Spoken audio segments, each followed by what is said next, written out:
आदरणीय, आप अपने आप को अनम्यूट कर लीजिए।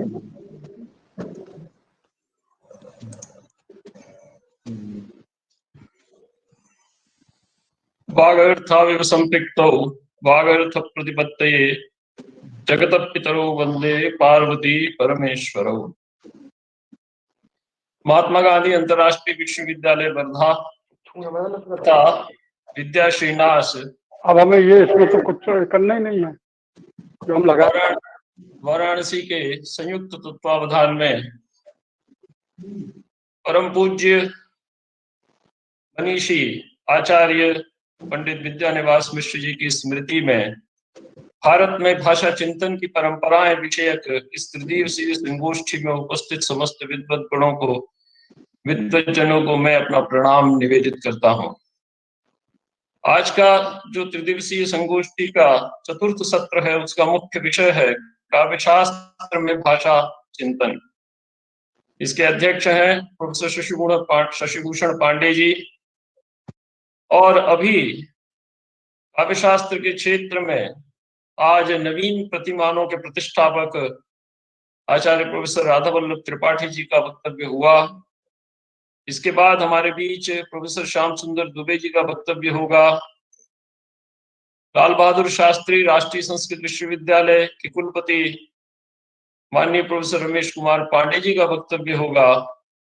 प्रोफेसर प्रभुनाथ द्विवेदी जी तथा अभिराज प्रोफेसर राजेंद्र मिश्र जी पूर्व कुलपति संपूर्णानंद संस्कृत विश्वविद्यालय का वक्तव्य होगा।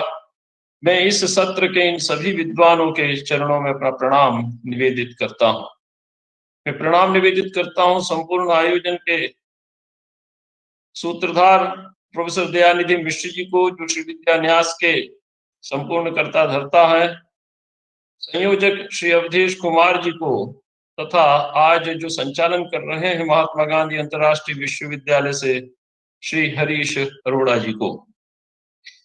पूज्य पंडित विद्यानिवास मिश्र जी की मेरे ऊपर छात्रावस्था में अहित की कृपा हमेशा बनी रही।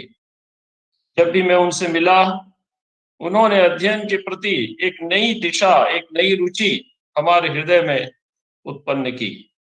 वे एक ही बात पूछते थे कि क्या नया कर रहे हो, क्या चल रहा है इस समय। तो उनका इतना ही पूछना हमको नई दिशा में सोचने की प्रेरणा देता था और निरंतर अध्ययन अध्यापन के प्रति समर्पित भाव से लगे रहने की प्रेरणा प्रदान करता था। उन्होंने अनेक नए विषयों से हमें परिचित कराया। जब भी हम उनसे मिले, उन्होंने नए विषयों की चर्चा की और उन नए विषयों पर सोचने की और आगे कार्य करने की प्रेरणा प्रदान की। काशी हिंदू विश्वविद्यालय के संस्कृत विभाग में छात्रावस्था से ही हम जब कभी कोई भी शैक्षणिक आयोजन किया करते थे, हम पूज्य पंडित विद्यानिवास मिश्र जी के पास पहुंचते थे और निवेदन करते थे कि आप आशीर्वाद प्रदान करें। वे हमारे आमंत्रण को, छात्रों के आमंत्रण को सहर्ष स्वीकार कर उपस्थित होते थे और हमें आशीर्वाद प्रदान करते थे। आचरण की शुद्धता तथा विद्या की गंभीरता यदि कहीं हम देखा करते थे तो उनके जीवन चरित्र में देखकर उससे प्रेरणा प्राप्त करते थे। आज उनकी पुण्य स्मृति में इस सारस्वत अनुष्ठान से जुड़ने का मुझे सौभाग्य प्राप्त हुआ। मैं इसको किसी पूर्व जन्म के पुण्य का ही परिणाम मानता हूं और समस्त आयोजकों और विद्वानों के प्रति हृदय से आभार व्यक्त करता हूं। मेरी स्थिति वस्तुतः आचार्य प्रोफेसर राधा वल्लभ त्रिपाठी जी ने जैसा अभी कहा कि आत्मीयाम मतिमास्थाय विधिमत्र विदेहि तत् वाली ही है। इतने गंभीर आलोचकों तथा भाषा चिंतन तथा अलंकारवाद के क्षेत्र में, अलंकार शास्त्र के क्षेत्र में नवीन प्रतिमानों के प्रतिष्ठापक आचार्यों के मध्य मुझे आपने वक्तव्य देने का अवसर प्रदान किया, इसके लिए मैं आप सभी के प्रति कृतज्ञ हूं। जैसा कि आज के भारत में काव्यशास्त्र में भाषा चिंतन इस विषय में जो विषय मेरे लिए निर्धारित किया गया है और पूज्य पंडित विद्यानिवास मिश्र जी की स्मृति में भारत में भाषा चिंतन की परंपरा विषयक जो ग्रंथ प्रकाशित हुआ है, उसमें जो अवदान देने का, सारस्वत अवदान करने का, आहुति देने का मुझे मौका मिला, उसका विषय है अलंकारवादी भाषा दृष्टि। अलंकारवादी भाषा दृष्टि पर जब हम विचार करते हैं तो हम पाते हैं कि भारतीय परंपरा में अलंकारों का प्रयोग, प्रचलन वैदिक युग से प्राप्त होता है। वैदिक मंत्रों में ऋषियों ने लोक सामान्य तक प्रकृति तथा जीवन से जुड़े अनेक पक्षों को सरस तथा प्रभावकारी रूप से प्रस्तुत करने के लिए, पहुंचाने के लिए अनेक काव्यालंकारों को अपनाया। परवर्ती लौकिक संस्कृत साहित्य और साहित्य शास्त्र में जब हम आते हैं तो इनको विस्तार मिलता है और आचार्यों द्वारा व्यवस्थित रूप से इन अलंकारों की परिभाषाएं प्रस्तुत की जाती हैं। अलंकारों का प्रयोग किसी भी भाषा के वक्तव्य को रोचक बनाने में सहायक रहा है। भाषा में शब्दार्थ के अतिरिक्त अलंकारों की योजना का विशेष महत्व होता है। दैनंदिन व्यवहार की लौकिक भाषा आलंकारिक प्रयोगों से उतनी सजी नहीं होती जितनी कि कवि या साहित्यकार द्वारा प्रयुक्त होने वाली भाषा हुआ करती है। अलंकारों का प्रयोग काव्य की भाषा को लोक भाषा से अलग करता है। यही कवि तथा अकवि का भेदक तत्व है। जहां तक अलंकार शब्द पर विचार करने का प्रश्न है, इस पर जब हम विचार करते हैं तो इस शब्द की व्याप्ति सामान्य रूप से काव्य भाषा में प्रयुक्त होने वाले चमत्कारकारी अनुप्रासादि शब्दालंकारों तथा उपमादि अर्थालंकारों तक मानी जाती है। आचार्य प्रोफेसर राधा वल्लभ त्रिपाठी जी ने अपने वक्तव्य में ध्वनिवाद का उल्लेख किया, तो ध्वनिवाद 7वीं 8वीं शताब्दी में इसके आविर्भाव के पूर्व साहित्य शास्त्र में अलंकार को ही प्रधान तत्व के रूप में स्वीकार किया जाता रहा। यद्यपि अलंकार की संपूर्ण यात्रा आचार्य भरत मुनि के 4 अलंकारों से लेकर 11वीं शताब्दी में आचार्य भोजराज के श्रृंगार प्रकाश में 432 अलंकारों तक की हमें प्राप्त होती है। जहां आचार्य भोजराज ने श्रृंगार प्रकाश में 3 प्रकार के अलंकार बनाए, बाह्य, आभ्यंतर और बाह्य आभ्यंतर, और तीनों के 24-24 भेद किए और प्रत्येक के पुनः 6-6 भेद करके इसको 400 से भी अधिक की संख्या तक पहुंचाया है। लेकिन ध्वनिवाद के पूर्व अलंकार शब्द जिस व्यापक अर्थ में साहित्य शास्त्र में प्रयुक्त होता रहा, ध्वनिवाद के आविर्भाव के अनंतर अलंकार शब्द की उतनी व्यापक व्याप्ति हमें प्राप्त नहीं होती। अलंकार शब्द के अनेक अर्थ मिलते हैं। अलंकृतिर अलंकारः, अलंकरणम अलंकारः, अलंक्रियते अनेनेति अलंकारः, अलम भावो ही अलंकारः। तो कृत व्युत्पत्ति, करण व्युत्पत्ति, भाव व्युत्पत्ति, इस प्रकार की अनेक व्युत्पत्तियां मिलती हैं। लेकिन आज जो व्युत्पत्ति आचार्य रेवा प्रसाद द्विवेदी जी ने प्रस्तुत की है वो है अलम भावो ही अलंकारः। 2 पद हैं, एक अलम पद है और दूसरा है कार पद। इन दोनों के संयोग से अलंकार शब्द का निर्माण होता है। इसमें से जब हम अलम पद पर विचार करते हैं तो हम पाते हैं कि अलम एक अव्यय है तथा द्वितीयांत प्रातिपदिक भी इसको माना जाता है। इसके अतिरिक्त महर्षि पाणिनि के माहेश्वर सूत्रों से बनने वाले जो प्रत्याहार हैं उसमें यदि हम अल प्रत्याहार को लेते हैं तो उस अल प्रत्याहार के अंतर्गत संपूर्ण वर्ण समाम्नाय का संग्रह हो जाता है। और यदि आप देखें तो भाषा या वाङ्मय इस वर्ण समाम्नाय के बाहर का कोई भी अंश उसके अंदर नहीं रहता। इस वर्ण समाम्नाय के अंतर्गत ही संपूर्ण वाङ्मय का समावेश हम प्राप्त करते हैं। इसके अतिरिक्त आप देखें तो अलभूषणादो धातु से भी अलम का निर्माण होता है। तो भूषण अर्थ में अलभूषणादो। और अमरकोश में जब हम देखते हैं तो अलम के अनेक अर्थ मिलते हैं। अलम भूषण पर्याप्ति व्याप्ति वारण वाचकम या शक्ति वारण वाचकम। अलम भूषण, पर्याप्ति, शक्ति और वारण, इन अर्थों में अलम शब्द का प्रयोग किया जाता है। एक बात जिसका ध्यान हमें रखना चाहिए कि भाषा और लिपि ये दो अलग अलग पक्ष हैं। लिपि और भाषा भिन्न होती है। लिपि में भाषा का बाह्य स्वरूप समाहित होता है, जबकि भाषा का जो आंतरिक अर्थ प्रतिपादक स्वरूप है वो उसके पदों के निर्माण हेतु निर्धारित व्याकरण पर निर्भर होता है और उसी को अलंकृत करती हैं अलंकार, और उन अलंकार अलंकरण के माध्यम से सहृदय को चमत्कृत करते हैं। अलंकार में जो दूसरा पद है कारः, उस पर जब हम विचार करते हैं तो क्री धातु से घ प्रत्यय के संयोग से बनता है और इसके लिए माना जाता है कि वर्णात् कारः इस नियम के अनुसार यह स्वार्थक प्रत्यय है। जैसे अहम इत्येव अहंकारः, ओम इत्येव ओंकारः तथा अलम इत्येव अलंकारः, उसी प्रकार अलम इत्येव अलंकारः यह उत्पत्ति बनती है। अलम शब्द का अर्थ यदि हम व्यापक अर्थों में लें तो इसके अनेक अर्थ बनते हैं, लेकिन आज जो अर्थ लिया जाता है वो अर्थ है पूर्णता का अर्थ। ध्वनिवादियों ने अलंकार की व्युत्पत्ति को सीमित कर दिया, उन्होंने इसको वाच्य मान लिया।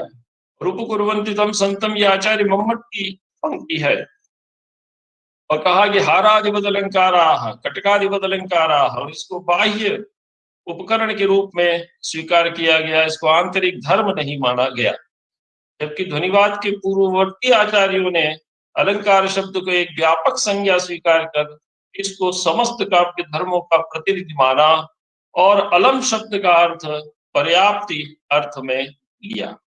अतः अलंकार पद में अलंकार कविता में पूर्णता का नियामक तत्व रहा है। प्रश्न खड़ा होता है कि पूर्णता किसकी? तो पूर्णता है आनंद की। इस अर्थ को मानने में सभी काव्य धर्म अलंकार की परिधि में आ जाते हैं। तो गुण है, रस है, रीति है, वृत्ति है इत्यादि जितने भी शब्दार्थ रूपी कविता को अलंकृत करने वाले काव्य धर्म हैं, वे शब्दार्थ रूपी कविता की पूर्णता के नियामक होकर अलंकार कहलाते हैं और इनके आधान से किसी भी भाषा की कविता अन्य शब्दार्थ मूलक रचनाओं से भिन्न हो जाती है। संस्कृत भाषा में जब हम विचार करते हैं तो वहां भी हमें अलम पद की प्राप्ति पूर्णता के अर्थ में होती है। जैसे अलम पर्याप्ति के अर्थ में प्रयुक्त मिलता है हमें कारक प्रकरण में। अलम भोजनेन, यहाँ तात्पर्य क्या है कि हमारा पेट भर गया, हमको तृप्ति हो गई, अब इसके अतिरिक्त अधिक भोजन करने की हमारी इच्छा नहीं रह गई है और ना हमसे अधिक खाया जाता है। इस अर्थ में यदि हम देखते हैं तो यहाँ पर अलम शब्द पर्याप्ति का वाचक है। इसी प्रकार महर्षि पाणिनि ने दैत्येभ्यो हरिरलम ऐसा प्रयोग भी कारकों में मिलता है। यहाँ भी दैत्यों के लिए भगवान विष्णु पर्याप्त है, अर्थात वे अकेले ही उनका प्रशमन करने में समर्थ है। इस दृष्टि से देखा जाए तो सभी भाषाओं में अलंकार योजना कविता का अभिन्न अंग बनती हुई दिखलाई देती है। कवियों की भाषा अलंकारों की योग से विलक्षण हो जाती है जनसाधारण की भाषा से। इन अलंकारों की योजना से भाषा की समृद्ध करने का अनेक प्रकार का विधान साहित्य शास्त्र की सुदीर्घ परंपरा में आचार्य भरत मुनि से प्रारंभ कर परवर्ती युग में उपस्थित होता हुआ दिखलाई देता है। आज जब हम अलंकार पर विचार करते हैं तो अलम ब्रह्मवाद की प्रतिष्ठा साहित्य शास्त्र में होती हुई दिखलाई देती है। अलम ब्रह्म यह महावाक्य साहित्य शास्त्र का आचार्य रेवा प्रसाद द्विवेदी पूज्य पिताजी ने प्रवर्तित किया। इसका आधार क्या है? तो इसका आधार है साहित्य शास्त्र का आगम अग्नि पुराण, क्योंकि अग्नि पुराण में कारिका मिलती है, वहां स्पष्ट उल्लेख मिलता है अक्षरम परमम ब्रह्म सनातनमलम विभुम वेदांतेषु वदन्त्येकं चैतन्यम ज्योतिरीश्वरम। यहाँ पर अलम पद साक्षात ब्रह्म का वाचक है। ऐसी स्थिति में अलंकार शब्द में प्राप्त होने वाले अलम पद को यदि हम ब्रह्म का वाचक मानते हैं तो साहित्य शास्त्र और दर्शन शास्त्र दोनों एक ही भूमिका पर प्रतिष्ठित होते हुए दिखलाई देते हैं। पूज्य पिताजी ने एक श्लोक लिखा कि निगमागम संज्ञकौ सुतौ द्वौ प्रतिभा पुंसवनी पुर प्रसूय प्रवयास्तपसा तु याम विलेभे कविताम ताम तनेति भावयाम। अर्थात निगम और आगम नामक दो पुत्रों को जब प्रतिभा नामक पुंसवनी नायिका ने उत्पन्न किया और तपश्चर्या के उपरांत प्रौढ़ अवस्था में जब उन्होंने कन्या की प्राप्ति की कामना की प्रतिभा नामक पुंसवनी नायिका ने, तो तपश्चर्या के उपरांत प्रौढ़ अवस्था में जिस कन्या को जन्म दिया वो कन्या थी कविता। ऐसी स्थिति में भारतीय परंपरा में कविता का मूल निगमागम का आधार है, उसकी प्रतिनिधिभूत है। लेकिन निगमागम में प्राप्त होने वाले जो तत्व हैं उन तत्वों को सरस रूप में सामाजिकों तक पहुंचाने का काम कवि अलंकारों की योजना के माध्यम से करता है। तो यह एक व्यापक भूमिका हमारे यहाँ अलंकारों की प्राप्त होती है। जहां तक अलंकारों की परंपरा का विचार है उसमें हम देखें तो हम प्राप्त करते हैं कि अलंकारों में गुणगत सादृश्य विधान के माध्यम से दो पदार्थों के मध्य सादृश्य की स्थापना की जाती है, साधर्म्य मूलक सादृश्य की स्थापना की जाती है और उस आधार पर कवि सहृदय को चमत्कृत करता हुआ दिखलाई देता है। आचार्य प्रोफेसर राधा वल्लभ त्रिपाठी जी ने महाकवि कालिदास का उल्लेख किया। यहाँ मैं एक पद्य महाकवि कालिदास का प्रस्तुत करता हूँ, कुमार संभव का, जहां भगवती पार्वती का वर्णन है। ताम हंसमाला शरदीप गंगाम महौषधिम नक्तमिवात्म भासः स्थिरोपदेशाम उपदेश काले प्रपेदिरे प्राक्तन जन्म विद्याः। भगवती पार्वती को पूर्व जन्म की समस्त विद्याएं उपदेश के समय स्वतः प्राप्त हुई। वो स्थिरोपदेश थी, अर्थात जो उपदेश उनको प्रदान किया जाता था वो उनके चित्त में स्थिर हो जाता था। ऐसी स्थिति में कवि ने दो उपमाएं दी। तो कैसे प्राक्तन जन्म की विद्याएं भगवती पार्वती को प्राप्त हुई उपदेश के समय, तो उसके लिए कवि कहते हैं कि वैसे ही प्राप्त हुई जैसे शरद ऋतु में हंस की पंक्तियां गंगा की धार में उपस्थित हो जाती हैं। तो हंस की पंक्तियां अत्यंत निर्मल और भगवती सरस्वती का स्वरूप भी अत्यंत निर्मल। भगवती गंगा को माननीय आपसे अनुरोध है कि बहुत संक्षिप्त में थोड़ा सा, क्योंकि समय हमारे पास सभी वक्ताओं के लिए निर्धारित है, अगर आप समाहार करेंगे तो। जी जी। तो शरदीव गंगाम और दूसरा है महौषधिम नक्तमिवात्म भासः, अर्थात रात्रि में जिस प्रकार महौषधियों में प्रकाश अपने आप उपस्थित हो जाता है। तो ऐसी अद्भुत उपमाओं के माध्यम से, ये लौकिक उपमाएं हैं जो प्रत्यक्ष दिखलाई देती है, जो कवि है कवि सहृदय तक अपने विचारों को पहुंचाता है। यही अलंकार का एक अभूतपूर्व पक्ष है। अलंकार सर्वस्वकार ने अनेक कोटियों में इन अलंकारों का विभाजन किया है। ये अलंकार है भेदा भेद प्रधान संबंध वाले अलंकार, आरोप मूलक अभिध प्रधान संबंध वाले अलंकार, अध्यवसाय मूलक अभिध प्रधान संबंध वाले अलंकार और गम्यमान या प्रतीयमान औपम्य मूलक संबंध वाले अलंकार। लेकिन इन अलंकारों में सर्वाधिक प्रधानता पाई जाती है सादृश्य साधर्म्य मूलक सादृश्य की, अर्थात साधर्म्य मूलक सादृश्य जहां पर उपस्थित होता है वहां पर अधिकांश अलंकारों को चमत्कारकारी स्थिति में उपस्थित होता हुआ हम देखते हैं।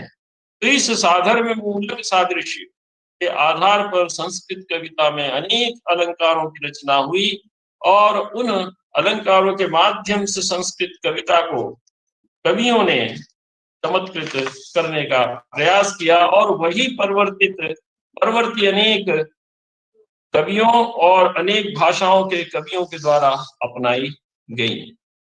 जब हम आचार्य अप्पय दीक्षित के अर्थचित्र मीमांसा में देखते हैं तो वहां पर अर्थचित्र मीमांसा में उन्होंने एक ही उदाहरण लिया है, चंद्र एवं मुखम, अर्थात चंद्र को उपमान बनाया है और मुख को उपमेय बनाया है। और इस आधार पर उन्होंने 22 उदाहरण प्रस्तुत किए हैं। तो चंद्र एवं मुखम मुखमिव चंद्र ये उपमेय उपमा है।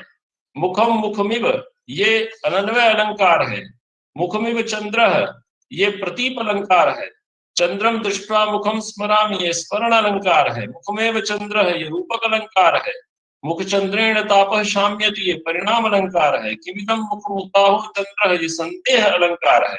इसी प्रकार से नूनम चंद्र यह उत्प्रेक्षा अलंकार है। चंद्रोयम यह अतिशयोक्ति अलंकार है। मुख एवाहम रज्जामि चंद्र एव चकोरो रज्जते यह प्रतिवस्तु उपमालंकार। मुखम चंद्र श्रियम विभर्ति निदर्शन अलंकार। इस प्रकार से कविता में एक ही पदार्थ को उपमेय और उपमान के रूप में स्वीकार करते हुए अनेक अलंकारों का आश्रय लेकर कवि अपनी भाषा को चमत्कृत करता हुआ दिखलाई देता है। यह सामर्थ्य है अलंकार का कविता के क्षेत्र में, जिसको भाषा में अपनाकर हमारे बीच कवि उपस्थित होते हैं। इन्हीं शब्दों के साथ मैं सभी विद्वानों को हृदय से प्रणाम निवेदित करता हूं। आपने मुझे अवसर दिया अपनी बात को कहने का। प्राचीन परंपरा तथा आज की जो विचार परंपरा उसको जोड़कर आचार्य प्रोफेसर राधा वल्लभ त्रिपाठी जी ने पिताजी के विकल्पवाद का उल्लेख किया। विकल्प योनय शब्दाः विकल्पाः शब्द योनयः तयोः अन्योन्य संबंधः नार्थम शब्दास्पृशन्त्यमि। ये कारिका हमें शास्त्रों में प्राप्त होती है। यह कारिका भी उनके विकल्पवाद का समर्थन करती है। और विकल्प शब्द का अर्थ है सीधा ज्ञान। और संपूर्ण कविता केवल ज्ञानात्मक पक्ष को हमारे सामने प्रस्तुत करती है। अस्त्युत्तरस्याम दिशि देवतात्मा हिमालयो नाम नगाधिराजः। ये शब्द के माध्यम से हिमालय की छवि को हमारे सामने प्रस्तुत करता है। हिमालय भौतिक रूप से हमारे सामने प्रस्तुत नहीं हो जाता। यह कविता का सामर्थ्य है। और इस विषय में आपने मुझे कुछ वक्तव्य देने का अवसर प्रदान किया। इन्हीं शब्दों के साथ मैं पुनः आप सभी को प्रणाम करते हुए अपनी वाणी को विराम देता हूँ। धन्यवाद आदरणीय। निश्चित रूप से आपके विचारों से स्पष्ट है कि ये विषय इतना गंभीर है, इस पर हम दिनों दिन अगर चर्चा करें तब भी ये विषय अपने आप में पूर्ण नहीं हो सकता। और भाषा पर तो हजारों वर्षों से जो चिंतन हो रहा है उसका